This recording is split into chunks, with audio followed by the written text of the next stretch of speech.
Good evening, everybody. Welcome to a wonderful Monday night. We are just John and I tonight. Just the So two of us. Yeah. I'm glad you sang it because if I did it, they would call the restraining order. Yeah. But no, in all seriousness, thank you so very much for taking time because tonight I think is one of those topics that we've touched on here and there. We've kind of like hinted at it a couple of times, but it seems to still be one of those hot topics. And I think it's definitely something that I'm glad John brought up and something that we can dive into a little deeper. And that's going to be kind of the little part we're going to do tonight. Is that it is a deep dive into some areas here. So for those of you who are very fluent in construction and building and you've built things before, tonight's show's probably not going to be for you. If you have never done much with wood or you don't know where to start type of thing, tonight's going to be a show for you because we're going to really get down into some of the basics of what it takes to be successful making things. And then Dan, of course, has made. So we're going to be able to talk to someone who has been there, done that. All I've ever built was houses. So I did build an amp case and a coffin back in the day when you had home CD player, mixer, and what did I? Oh, and a karaoke player on that side. So we had, all these different things, and then the two big garage door handles, or two sets of garage door handles on each end. So you had to pick it up, and it looked like we carried a dog coffin wherever we went. It was great fun, Oh, absolutely. and it was easily 60, 70 pounds. There's no way one person, because of the bulk of it and the weight of it, one person couldn't handle it. The good old days. How we miss those. Yeah, Danny's got the Craftsman toolbox ready. Danny, you get a gold star for tonight. I should have done this. This show should have been done on the other side where I do have the Craftsman studio set up over there. That would have been pretty cool. That would have been pretty.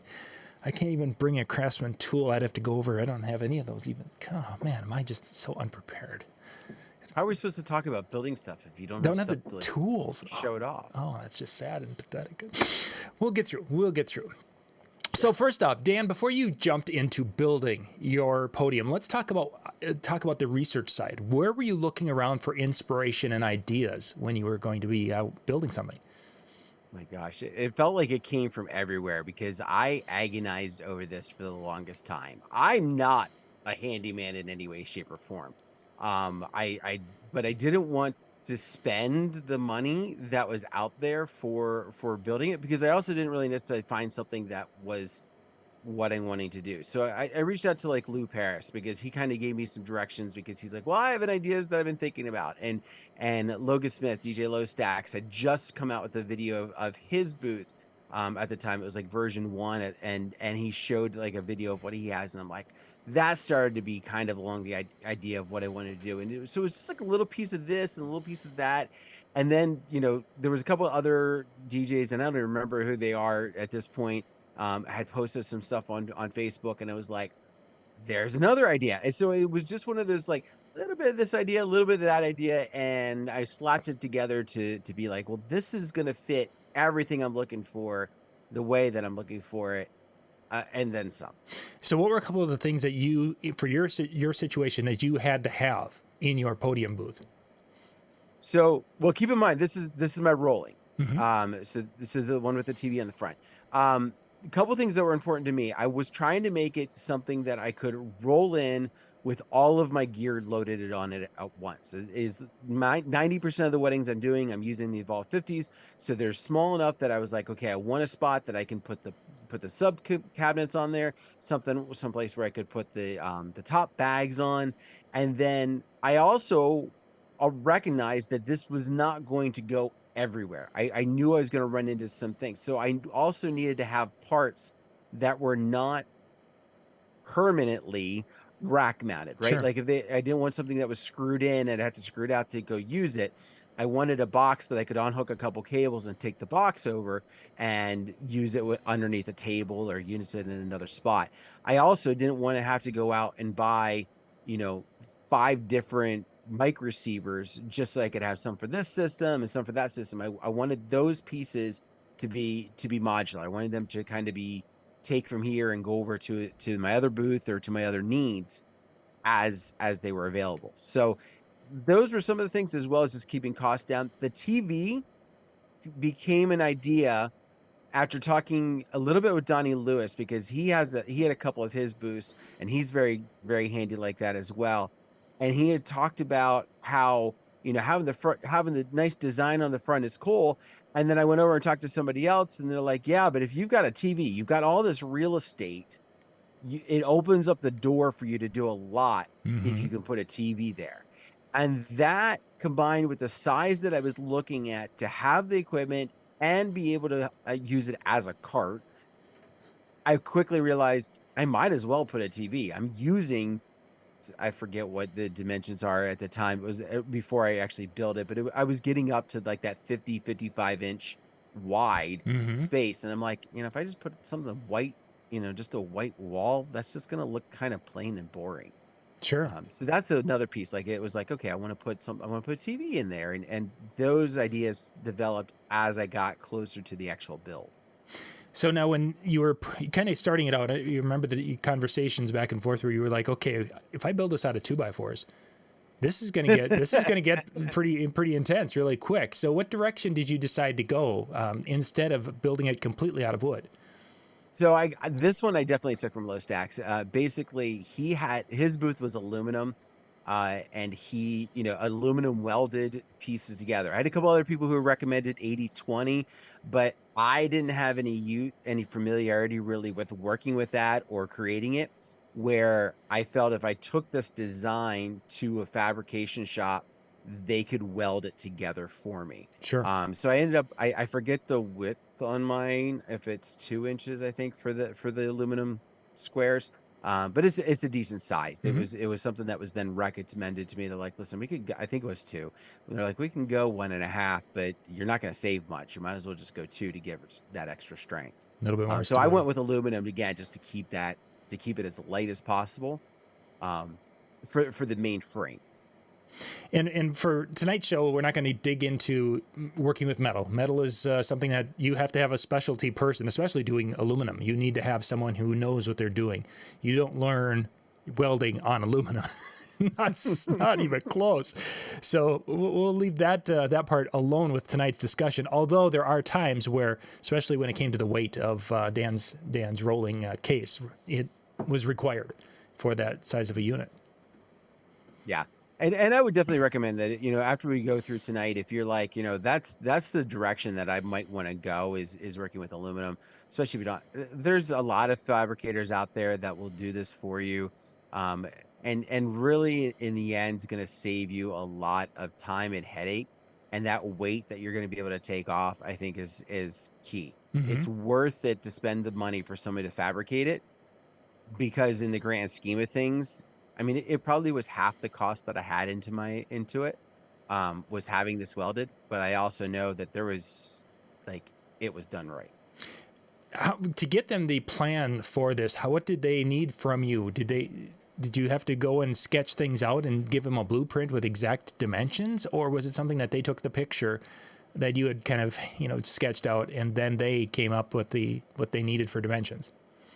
So I went to two different places. The initial one that I went to was one locally here in town, and I had some rough sketches of what I wanted. And I did have certain dimensions that I wanted to make sure I included, because of what I was using on that bottom rack, with the two subs side by Mm-hmm. side, and the other, and the audio rack that was all in there. I knew that the space inside had to be X dimensions.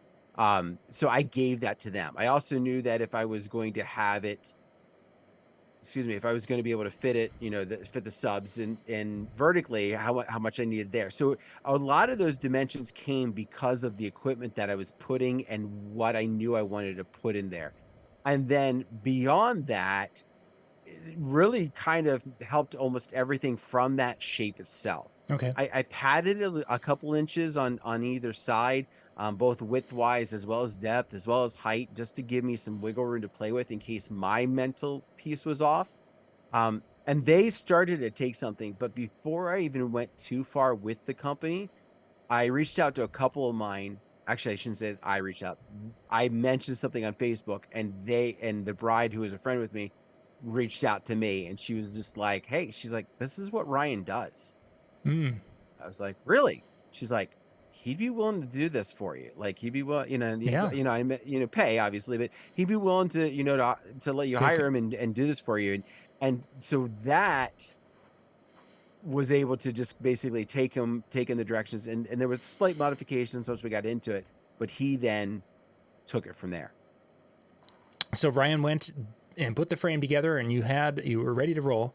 Then you needed to get it back and wrap it, in essence, to kind of finish it off. What kind of materials did you decide to use then for that part of the aspect? I wanted the aluminum piece was nice because once that was on, like we could lift it. Now the bottom flat piece of aluminum was probably the heaviest part Hmm. of the whole thing. But it was something that two people could easily just pick this up and put it on the table. Like that was the nice thing. So I knew when I started adding other pieces to it, I wanted to keep it as light as possible. But if it's a shelf that I'm going to put equipment on, or it's a shelf that I'm going to, put my controller on and computer and start attaching things and running wires, I wanted to make sure that there was some stability there so it didn't like start to sag. Yes. So I went with um oh my gosh, I'm blanking with the type of plywood that's coated in like the white. Melamine. Thank you. Thank you. So I went with that for my top shelf. Because that was also going to be in the eye of the public, right? Mm-hmm. So I wanted that to be as nice as possible. The next shelf down, I just went with some nice plywood that was thick enough. I maybe quarter of an inch, half of an inch, just enough to kind of add that strength there. And then my sides, I went with plywood. Again, went as light as I possibly could. Initially, I was going to put flooring. I was gonna try and get like the stick together flooring Okay. and Mm-hmm. have it like attached to the side. And I just couldn't get that in the way that I wanted it or the Sure. way that I thought I could work with it. So that's why I went to the plywood and then went to Lowe's and got the stuff where you peel it off, like the Peel peel and and stick. stick Yep. flooring. Mm-hmm. And that was my siding. And so that became my siding. And attaching everything with obviously with some screws to make sure that it holds as best I can. Um, and then the trim, I did MDF. Like it's the type of stuff that if somebody decided to take it with a knife and go, it would like splinter in like 8,000 pieces. Mm-hmm. That's what I went. But by doing that, it was an area that really wasn't going to be used. And I wanted something that if it did break, it could come apart really easy. It's cheap and it's wicked light. I mean, it's like pinky finger, Yeah. is holding up the big long sheet. So that's my main purpose with anything else that I added was keeping it as light as possible and I don't want to say as cheap as possible, but as cost effective as possible. Mm-hmm. Excellent. Excellent. You've gotten us in a good position now to talk about stuff, but I think that, oh yeah, plywood. That's where we'll start. So Dan used a couple of he talked about using plywood, MDF in that. So we're going to go through some of the different components that you could use when you're building. Now again, we're not going to get into the metal side of things. Maybe when we talk screws, we'll talk for just a second about that. But we're not going to get into that because that's something that if you need that, you've got to find someone who can do that. That's a little beyond the average kind of DIYer. Unfortunately or fortunately, some of our friends have that ability and would jump into it and, they might do a great job. And aluminum is very unforgiving when it comes to that. So Dan, if you've got It's that. not entirely cheap either. Yeah, So, exactly. I mean, So if you mess it up, it's, you can recycle it. So let's go with that. You can recycle. you had me bring up these pictures. Do you want us to share Yep, anything let's real quick do with that? the plywood Okay. one with the from the Civic Concept. By the way, there's 3 links in the comments in the description of this video tonight that are going to talk about some of the stuff. Okay, so that we can't do that. Hang on for those of you. For those of you who are exit full screen. We've got a The different X is computer. closer? No, you're good. You're good. It's just Oh, it was on my side. Got a different computer tonight than in the main one, and then it's not set up yet. So it decided to go full screen, which means no one out there could see what you were sharing. okay. So let's see. Okay. Yeah, I think we're pretty close here. Trying to get it so it fits a little bit better here in the window. Okay, so what we have in this little picture there, especially on the left side, is we're looking at a variety of different types. Can you make that a little smaller, Dan, on your side? I'm going to look at the left side of that image where it has the different plywood. We talked about plywood and the MDF and such.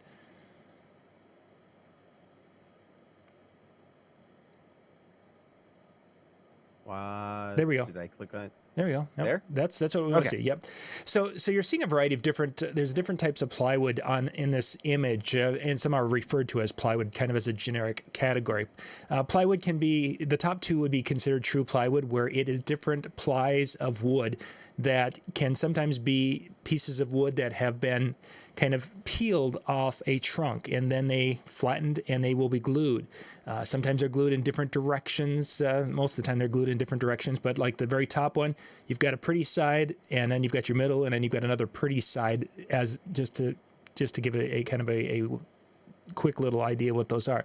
Some plywoods will have one very nice side and one not so nice side. Construction plywood, they don't really care. You'll see knots and different things. And then there's going to be finer plywoods like birch plywood that would be, instead of saying 3 or 5 ply, you may get to 11 ply in about a 5/8 inch, where they're very, very thin ply. The thinner plies are very important when you're trying to build something like furniture or gear cases, because that thin is going to give you less chance of flex when you're out using it. It's going to be more rigid and more a little stronger. Birch plywood on the outside, if the birch on the outside, is going to typically give you something that you can paint a lot easier. There's oak plywood, there's many hardwoods that are out there. Some of those things don't paint very well. You have to go and treat them first before you can paint them, and there's no advantage to it. Most of your speaker cabinets, if you kind of read in it, if it's a wood cabinet, it'll talk about that it's using birch plywood, because that's kind of a very common thing to be making your gear out of. As you continue down, Dan used the phrase MDF, and you can see down a little bit, there's an MDF. And MDF, many things get thrown into that. I'm also going to show a little piece here.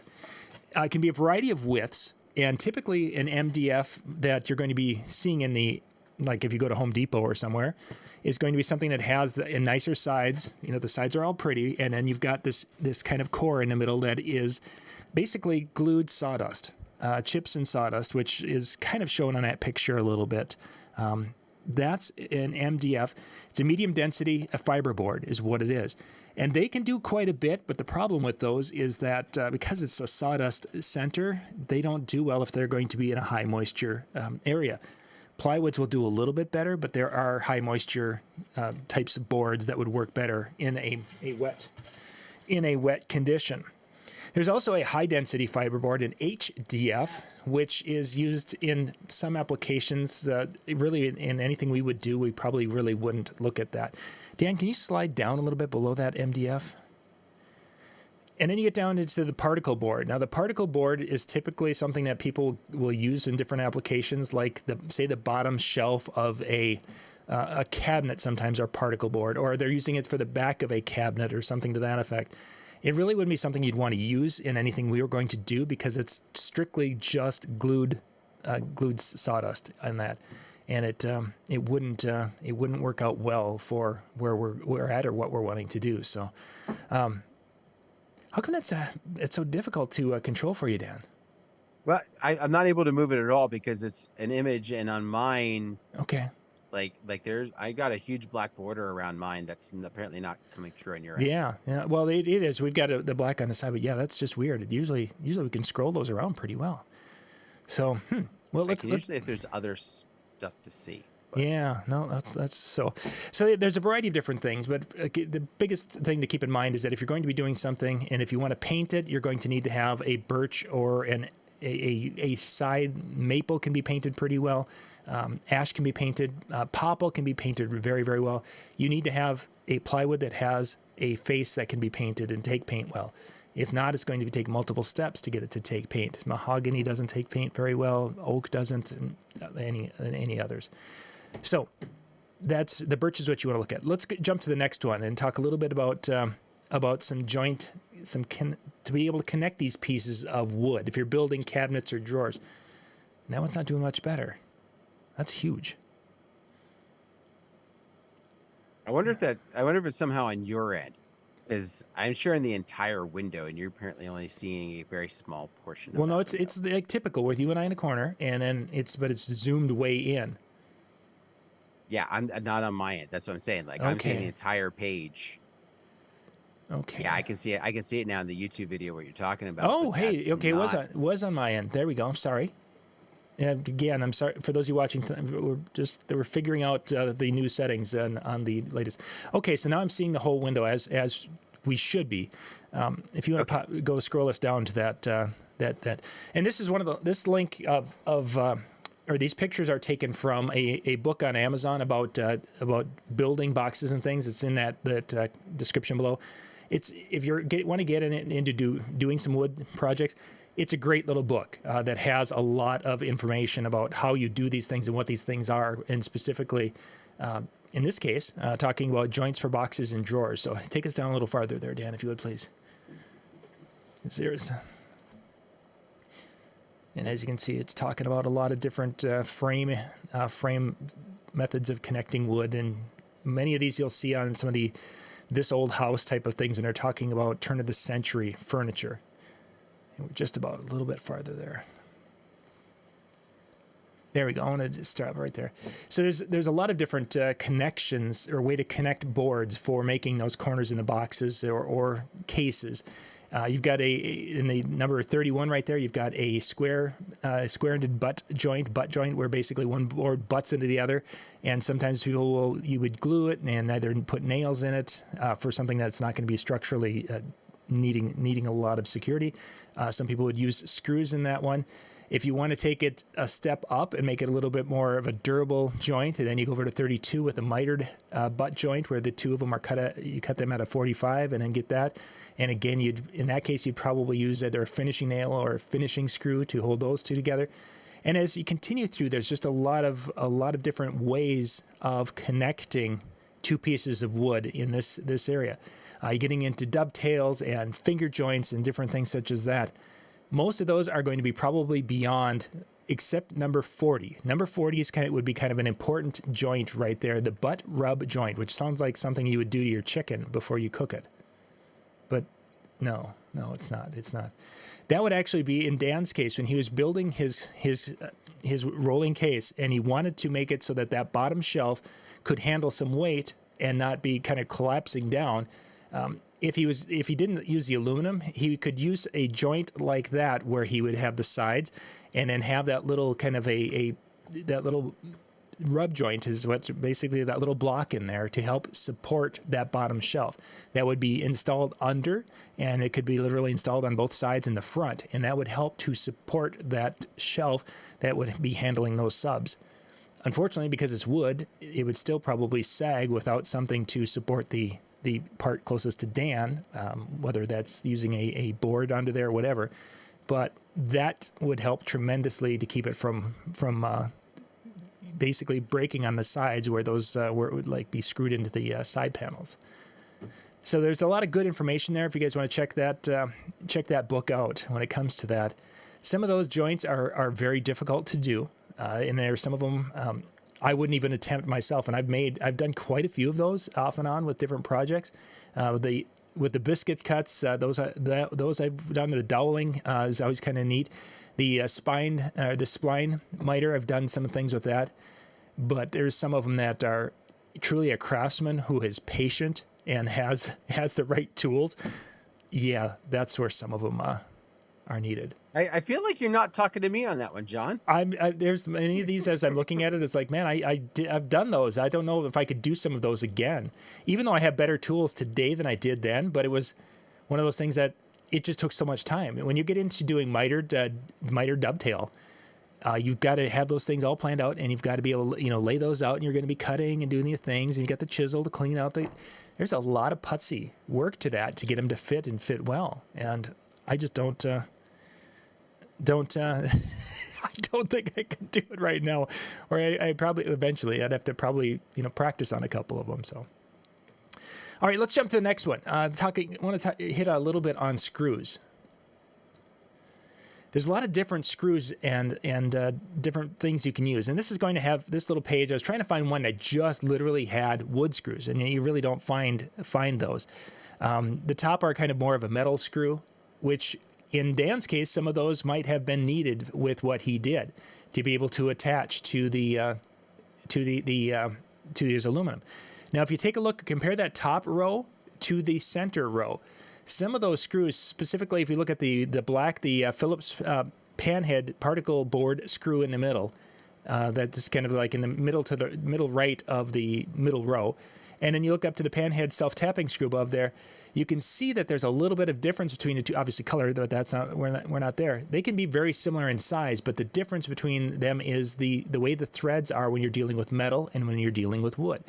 The wood is going to be a more elongated thread typically, and it's going to be one that will be a thinner thread, and it's not really designed to try to drill and self-tap into wood, even though it's got a sharp point on it, or into the metal.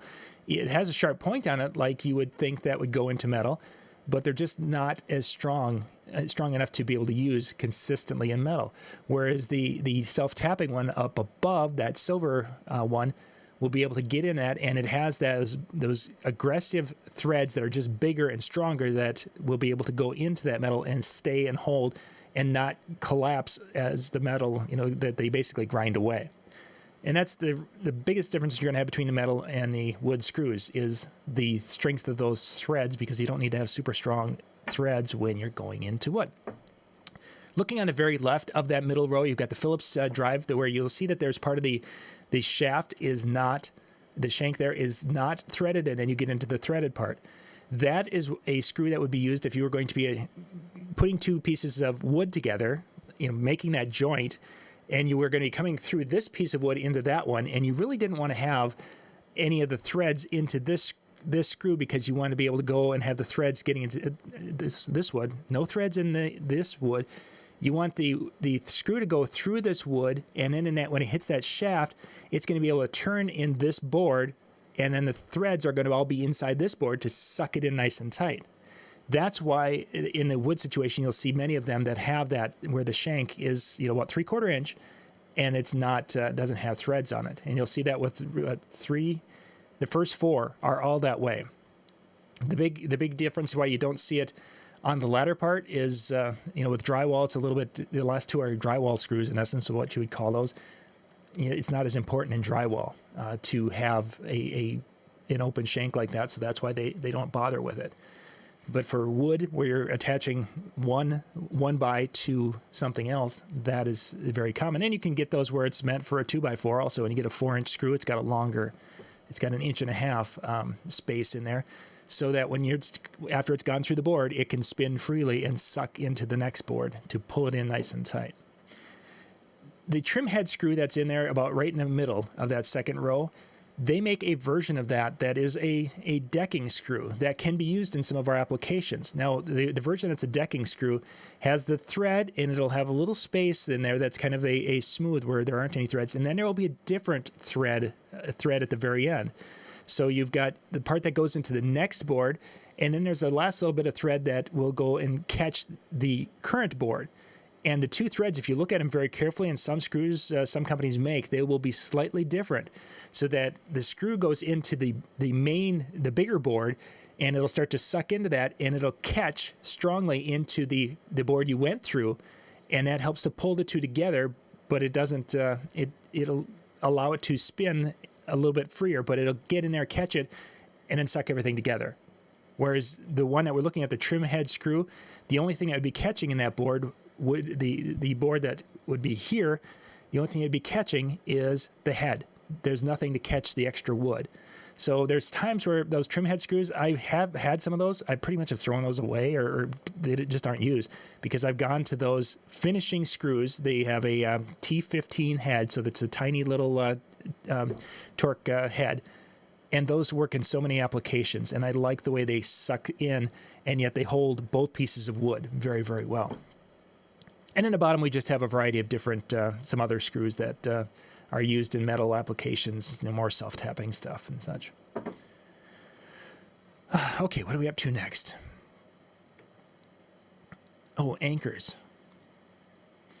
So occasionally, when you're doing something and you end up with a hole that gets reamed out, there's a variety of different things you can use, and the tops are masonry anchors, basically cement anchors. So we're really not going to waste too much time. But I wanted to come down into that third row where we have some plastic. Some of these, the very first one is made for more of a hollow core door. Some people can use those. You can use those in sheetrock. The third one in there, the conical anchors, are the ones that might be used in some of your applications. If you have a hole that you've reamed out and you want to try to do something with it, sometimes a plastic anchor like that can allow you to do something.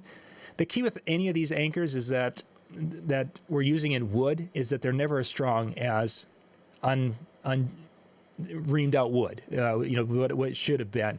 So when it comes to an anchor, use it at your own risk, and it's more to a point with many of the anchors. It's more something that if it's not a strength area, you'd probably be okay using an anchor and putting a screw in there. But if it's something that you need to have real strength, you might be better off doing something completely different, like taking a 1/2-inch drill, drilling that out, and gluing a dowel in there. That will allow you to run a screw back in there once that's all the glue is set and you've shaped it to it's flat again. Drilling that new screw into a dowel, a 1/2-inch dowel, will work, where some anchors won't sometimes. I think that was it for pictures, isn't it? Unless you wanted me to show anything from the booth. Yep. So now that's where I want to head next. So I want to make sure that my stuff was done. So now we're going to jump in. Dan's got some pictures of what he did, and we're going to kind of wrap up, spend the last part of our show tonight, kind of looking at some of his things. And if you guys have got any questions about what Dan has done, we'll handle those as we're rolling through here. So we wrap things up. We've got a nice crowd watching tonight. Thank you guys for being with us. The way I'm sharing is different. Hang on. Yeah, go ahead. Yes, that's right, Aaron. We're screwing around tonight. Yes, that's what we're doing. Can't get my share settings. All right, we're just gonna pull them into the window then.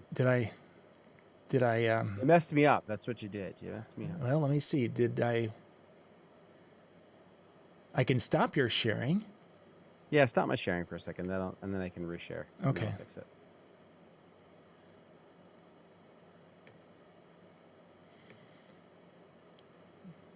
Let's see if we do. Okay.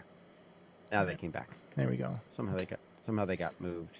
Yeah, and it's hard to say. We're still working our way through figuring this stuff out. 'Cause I had a window I had to pop open. Okay. So this was the initial frame with the TV put on.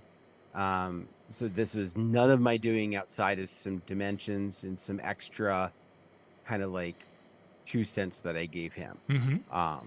As we were going. So that was kind of the first one. I'll give it another viewpoint from it. So let's talk a little bit about sure. the wheels. That you get a better shot of the wheels there. Where did you and why did you pick those wheels? Where'd you get them from and why did you pick them? The fabricator picked them out, and I ideally wanted large enough wheels that I wasn't going to have trouble going through most surfaces. Sure. They're hard, they're plastic. They're white in the center, so that way, because I wasn't building something on the bottom, when I get into place at a venue, I actually turn the wheels to the middle. They're locking. All 4 of them lock. Nice. And so I have the white showing to the crowd. So they see wheels, but they look nice because they kind of fit with the overall look of the booth. But there's just 4. Hindsight with the size of this booth, I almost think I should have done a 5th one or had him done a 5th one in the middle to give me that extra little bit of just support, especially like going in and out of a trailer.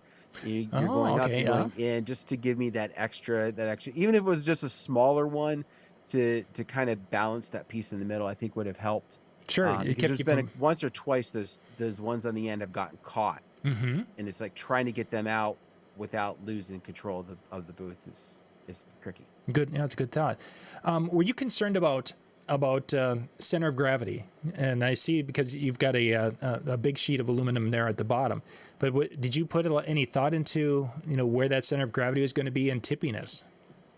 Not no, because of the size of it. Okay. I knew first off, moving it, it was going to have the subs on the bottom. It was going to have all the weight was going to be on the bottom, even without that big sheet in it. Mm-hmm. So I knew there was no issues there. It's super deep. Like hindsight, this thing, I made it so that it could go through any standard ADA approved door. But I only gave myself like an inch clearance on either Hmm. side. So hindsight, should have probably found a way to make that even more narrow. Sure. But no, I did no issues, no issues worried about tipping. To be honest with you, a lot of the things I think I got lucky on. There were things that I didn't think about, such as that too much. Because I just kind of assumed like I'm going to have most of the weight in the bottom. Mm-hmm. When I don't, it's not going anywhere, so I don't have to worry about it tipping. And the only things that were going to be up top were going to be the TV, which is light; it's an LED, and then the melamine board with a couple things on top. It was Mm-hmm. definitely going to be heavier on the bottom. Sure. Excellent. So this was actually, I want to say almost version 1 of the booth. So I had him, everything was built. He actually came up with this idea of a way for us to attach the TV with Sure. this extra square. Thought that was a great idea. I know, and I mentioned low stacks earlier. He just basically butts it up, the TV between whatever's in front of it holding the TV and whatever's behind it. It's not even really secured in there in Mm. his. It just fits almost like wedged in there.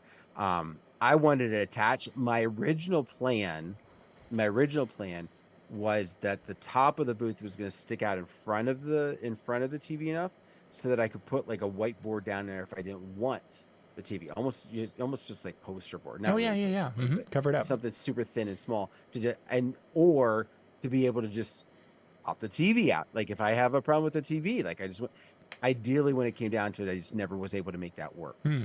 in the design. But that was the piece. But what I ended up doing is took it back to him and I added an extra bar. And I don't know if I had that on a future picture or if it's going to be covered, but I added an extra bar right in the sides where I wanted the handles to screw into, Oh, sure. Yep.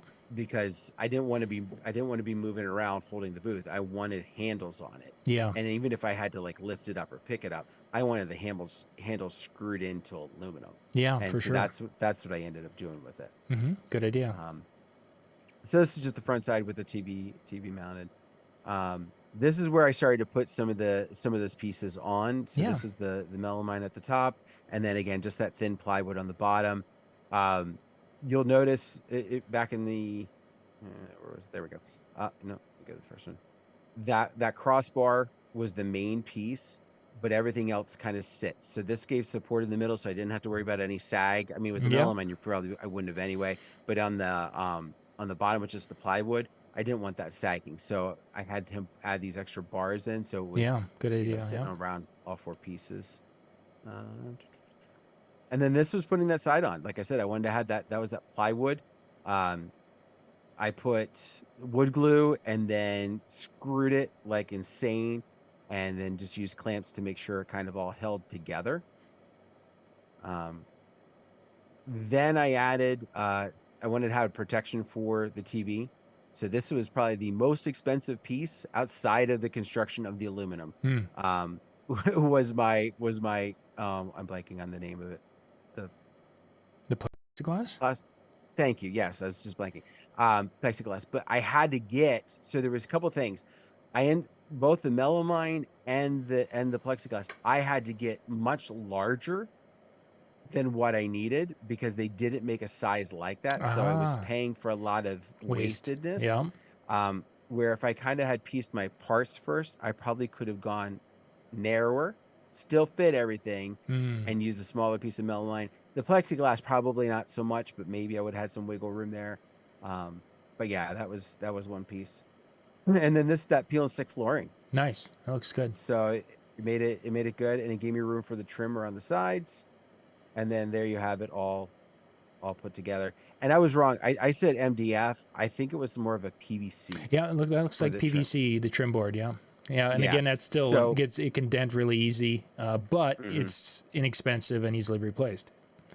exactly. And I've had to do that already Yeah. because when I was first putting into the trailer, I didn't have all the correct tie downs and everything that I needed to have, and found that as it went riding down the road and the vibrations, what I did have didn't hold. And we went for a ride in my trailer one day. Um, and just smashed all of that PVC stuff all right up. Yeah. Um, and then this you can kind of see. So I painted the piece down here. I ended up coming along later and adding that peel and stick flooring to this Sure. shelf because it was just rough Yeah, and the very rough. bags were like catching on it. Yep. So it was a nice way to just kind of smooth it out. And if anybody saw it from that side, it really cleaned it up Yeah, no, because it that looks now good. it has that peel and stick piece on that side as well. Mm-hmm. Um, and then that's just with the TV running. Yep. I ended up putting that peel and stick on the bottom too because I ended up having some wasted space. Yeah. So I tried to figure out, okay, what do I do? Do I make it solid? And it was just one day I got, oh, if I do that, Mm-hmm. that'll fill it in as well. So You mentioned wood glue, and that was something I forgot to talk about. There's a lot of different wood things out there for gluing, and there's two types of in Dan's situation. There's going to be joints that needed wood on wood, and there's a link in the description below. Type Bond, it's Type Bond. Their Series 3 is probably one of the best wood glues out there. I've used a lot of wood glues over the time. There's Gorilla Glue and whatever. I've had really good luck with the Type Bond. That's my personal favorite. And then, Dan, you mentioned the peel and stick. Have you had problems with the peel and stick coming off a little bit? I have.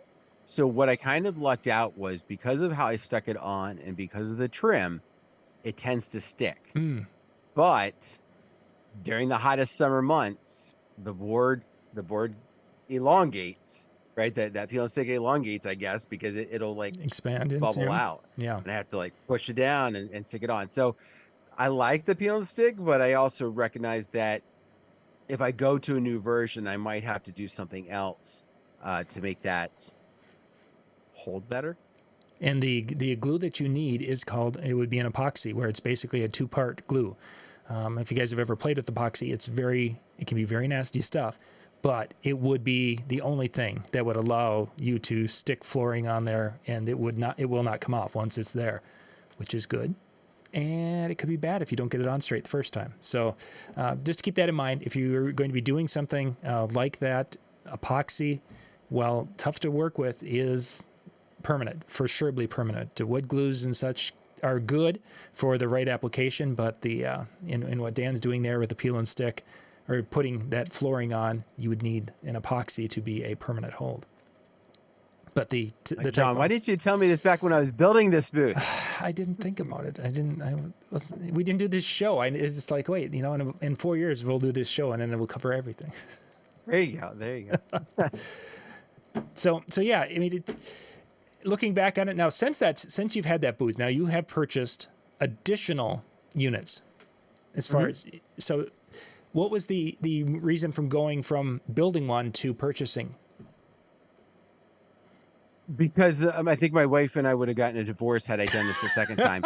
Um, no, in all seriousness, um, so this definitely fits the purpose of what I use, and I absolutely love the booth for majority of my events because it's easy to roll in. It's a little tricky sometimes getting in and out of the trailer, especially if it's fully loaded, but I've gotten to the point I can do it. However, there's some venues that I go to that I just cannot do this rolling booth. I've got a hotel that the elevator is too narrow. I've got another hotel that possibly could fit, but you have to go in real tight and turn, and I don't think it would fit that. I don't think I could make that turn with it. Another one, I'm on a stage that's a foot high. So like I can pick this thing up and I can get it about to 10 and a half inches, but that extra inch and a half it just doesn't You want to can't be go. there. Yeah. And so for reasons like that, I wanted to have something else. And um I I realized in a way I built this booth. But my thought to this is I really didn't do a lot of the build part. I did Mm. more of, you know, additions, adding things onto it, things that were a little bit more in my wheelhouse. To build a thing from scratch, I think I just would have struggled. And I was liking Danny Max had put out his set of boosts, and when he came out with the Edge, I jumped on it. That was one of the things I jumped at right away. In fact, I think I was the first one to have one that wasn't bought as a demo unit, Jared. He still beat me to that one, but but no, I liked it. I liked what he had. I liked what it was doing. I like the simplicity of putting it together, and I needed something for those places that I could not take the rolling booth Right. to.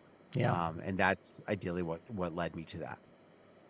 And I think that's one of the takeaways from this process is that we're going to build some things, and some things are going to work for a period of time, and maybe a season and a type of events and things you do. It's not bad to build something. It's kind of cool to do, but for most of the people who have built something, then they look back and or they're like, yeah, I'm not going to do it again. And there's nothing wrong with that. There's some people who are really talented, and like Paul mentions, damn it, Jim, I'm a DJ, not a carpenter. There's a level of that. That something that would take a cabinetry person, 2 days to knock out and have a great well-built thing, and it takes us a month and a half, and that's just the way it is because we don't do this all the time.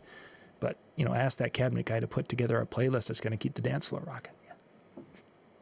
Well, and you mentioned people that are good at it, and one of the people that I reached out to quite a bit was Donnie Lewis up in New York. Many of you know him for his mapping skills that you've seen him at trade shows and whatever, but he has built, like, all of his are built, Mm-hmm. and he builds it out of wood.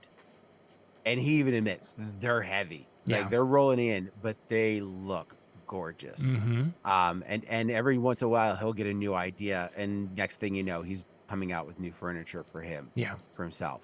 So, if you have the desire to learn, it's a great thing to do. Like, I'm very proud of what I have. Mm-hmm. And it was one of those things, like, especially in the beginning, when I was first running into photographers or different people that would, like, see it for the first time, they'd like, where'd you get that? And I can actually go, it was my COVID project. Yeah. Because that's when it happened. Like, I built majority of it during lockdown, putting it together and piecing it together. So, or in the time that followed it, I guess I should say.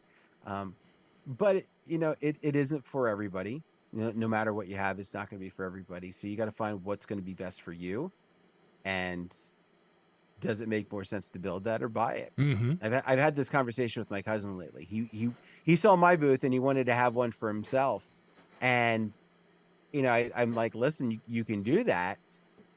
Or there's a couple that he's like, well, I don't need one that's going to haul the equipment, and I don't need this. I'm like, you're describing something that's already on the market. You'd be better off to just go buy it. Mm-hmm. Exactly. I wanted something that was going to haul equipment until I started doing it and realized it didn't need to. Mm-hmm. And I've toyed around with version 2.0 of this and what that might look like, maybe in 5 years. Yeah. Let the house get back to normal after the first build. Exactly. Thank you guys for being with us and watching tonight.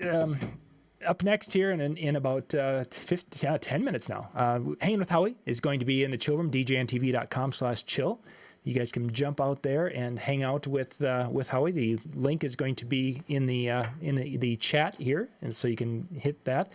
And then let's see. Tomorrow night we've got Tuesday Night with Ben Stowe. We are talking about what tomorrow night? Oh, come on now. There was something. Oh, tomorrow night we've done this show, a version of the show, a couple of times, and we haven't done one in the last year and a half, 2 years. We're going to go and cover Ben's favorite apps tomorrow night on the Tuesday Night with Ben show, Ben Stowe show, which is going to be at 9 o'clock Eastern. And then 10 o'clock Eastern, there will be back in the chill room with Howie and Jay and Brian. Of course, I think Jay I'm not sure if he's at a trade show this week, but anyway, they do the Tuesday night music show. John is in there, John Cowley, and they do the record roundup, and then they talk music and DJ stuff, and it's gets to be kind of a fun time. So that'll be tomorrow night at 10 o'clock, where they do the recording out at djntv.com/chill. And then Dan and I both got a couple of videos that'll hit in the morning, and you can look at those and laugh and say, wow, these guys are just as silly during the morning as they are in the evening. At least that's what my son says. It's because we don't have the coffee yet. That's true. That is true. I mean, just 6 in the morning, that's early for us, even though we're old guys, and old guys get up early. But, it's another story. All right, Dan, take us home. Sure thing. Everybody, thank you very much for taking time to join us tonight. Hopefully you learned some things, and if not, definitely check out the links that John shared, because there's a wealth of information out there. And sometimes the greatest pride you can have is in something that you created with your own 2 hands. So check them out, see if it's for you. And if so, I'd love to see the projects that you create. Make sure you're checking out Hanging with Howie. Have yourself a good one. We'll see you next time. Good night, everybody.